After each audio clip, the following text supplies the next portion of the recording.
L'association Solidarité Femmes 67 a organisé avec l'aide de ses partenaires des conférences et une journée d'études sur le consentement. L'occasion de faire émerger des propositions concrètes pour lutter contre ce qui lui fait obstacle.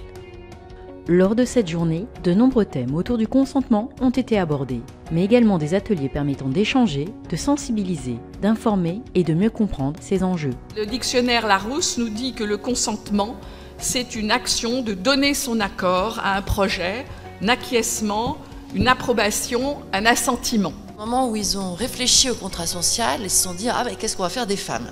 Parce que les femmes n'étaient pas citoyennes. Donc on va dire que par défaut, elles vont être d'accord. C'est le consentement tacite. Comment le droit civil et le droit pénal sanctionnent en fait les atteintes au consentement. Ça a été, on a appelé ça le procès du viol, parce que derrière, les parlementaires se sont saisis de la question. Et il y a eu 6 propositions de loi qui ont été déposées pour réaffirmer que le viol est un crime. Là, nous sommes devant le Sénat, où certains s'inquiètent en 1978 qu'un mari puisse être condamné pour viol. Ce qu'on va essayer aujourd'hui avec notre intervention, c'est d'expliquer comment le consentement ou le choix ou la culture de viol, c'est pas une question individuelle, c'est une question sociétale.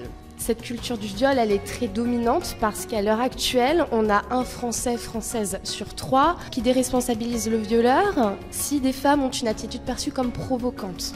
L'idée, c'est vraiment qu'on puisse sortir de cette journée avec des éléments théoriques qu'on a vus tout au long de la journée. Et aussi des éléments qui se disent « Tiens, ça, je peux mettre à l'œuvre à mon boulot, dans mon environnement, etc. » On a proposé aux personnes qui ont participé de faire un débat mouvant.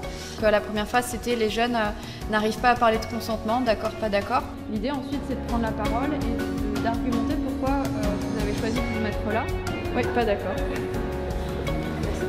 Mais je pense que le consentement, ça se valide dans tous les sujets de la vie de tous les jours en fait.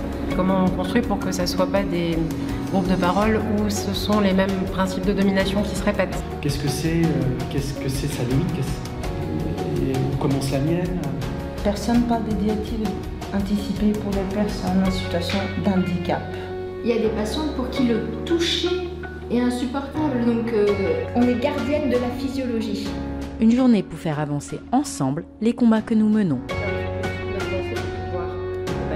Retrouvez toutes les informations et les conférences de la journée sur notre site internet www.solidaritéfemmes67.com.